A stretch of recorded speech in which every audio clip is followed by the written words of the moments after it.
Navios gigantescos, guindastes imensos e uma corrida constante contra o relógio. O comércio global se move numa velocidade, assim, incrível. Mas, nesse ritmo todo frenético, como a gente garante a segurança das pessoas que fazem tudo isso acontecer? É exatamente isso que vamos explorar hoje. É só imaginar a cena de um porto movimentado. São contêineres e mais contêineres sendo empilhados, movidos, sem parar um minuto. A pressão para carregar e descarregar os navios o mais rápido possível é enorme, né? Cada segundo economizado ali vale muito dinheiro. E isso acaba criando um ambiente de altíssimo risco, onde a segurança precisa ser, sem dúvida, a prioridade número um. E é justamente essa velocidade toda que gera perigos muito específicos. No meio de equipamentos pesadíssimos e operações super complexas, um dos maiores riscos é, na verdade, um dos mais básicos de todos: o risco de queda. Aqui no Brasil, a regra para isso é bem clara. A norma regulamentadora, a NR35, define o que é trabalho em altura. E a definição é simples: qualquer atividade que é feita acima de 2 metros do chão, onde exista o risco de cair, claro. É uma métrica simples, mas que define uma fronteira crítica entre uma operação segura e um acidente que pode ser fatal.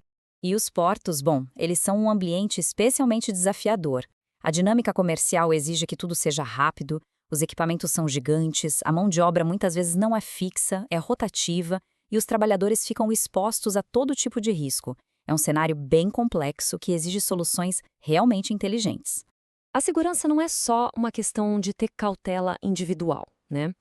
Ela precisa de um sistema, de uma estrutura de regras que vai evoluindo para dar conta desses desafios. E é bem aqui que a história começa a ficar interessante.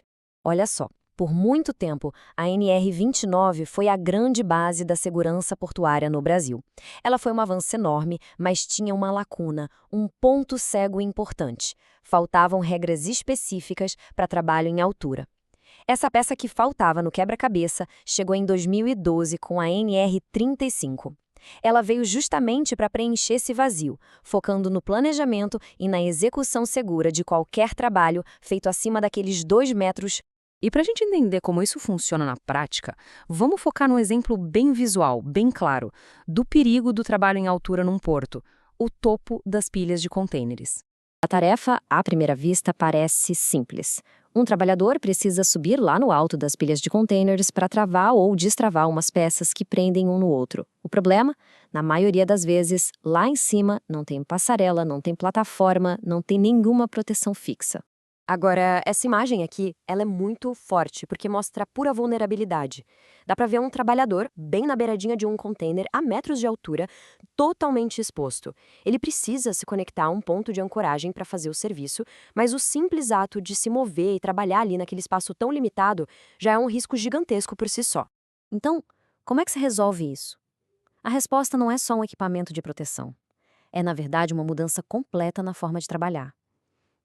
A resposta é uma peça de engenharia muito bem pensada para eliminar o perigo na sua origem. Deem uma olhada na gaiola operacional. Basicamente é uma plataforma segura, quase como uma grande cesta de metal, sabe? Ela é acoplada ao guindaste e levada até o topo dos containers. Ou seja, em vez do trabalhador ter que escalar a pilha, o local de trabalho seguro vai até ele. Simples e genial. E o legal é ver como essa ideia foi sendo adaptada. Existem diferentes modelos, diferentes designs, como a gente vê aqui, mas o conceito principal é sempre o mesmo: criar uma barreira física, um ambiente protegido que simplesmente elimina o risco de queda. Vamos analisar os detalhes dessa engenharia. Primeiro, pontos de ancoragem seguros. Dentro da gaiola, tem lugares específicos para conectar os cintos. Segundo, sistema de trava redundante. Ou seja, se o principal falhar, tem o segundo que entra em ação. Terceiro, o portão. Ele só abre para dentro, o que evita aberturas acidentais sobre o perigo. E por último, cada gaiola tem uma identificação clara para garantir o controle e a manutenção. E aqui está a principal função em ação. Os trabalhadores estão dentro de um perímetro seguro e, mais do que isso, estão conectados com seus cintos de segurança a pontos de ancoragem da própria estrutura. É uma dupla camada de proteção. Olha só o detalhe desse sistema de travamento redundante. Esse mecanismo auxiliar é a garantia de que, mesmo se acontecer uma falha mecânica, a gaiola vai continuar presa no guindaste.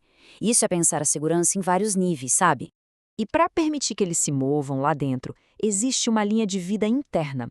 Isso dá aos trabalhadores a liberdade de andar pela gaiola para fazer as tarefas, mas sempre conectados e seguros. O ponto fundamental é este: a segurança bem projetada não atrapalha o trabalho, ela viabiliza o trabalho. Tá, mas agora vamos dar um passo para trás para ver o quadro geral. Essa solução ela é muito mais do que só uma gaiola de metal. Essa citação do Guia de Boas Práticas resume tudo perfeitamente. Os grandes desafios nos portos são o tempo, que é sempre curto, e a mão de obra, que é muito dinâmica. Soluções como a gaiola operacional não dependem de treinamentos longos e complicados. Elas criam um ambiente que já é seguro por natureza, superando esses desafios. E a grande lição aqui é a seguinte: o progresso no comércio global não se mede só com navios maiores ou guindastes mais rápidos. Ele também se mede com sistemas mais inteligentes e mais seguros, que provam que eficiência e segurança podem e devem caminhar juntas.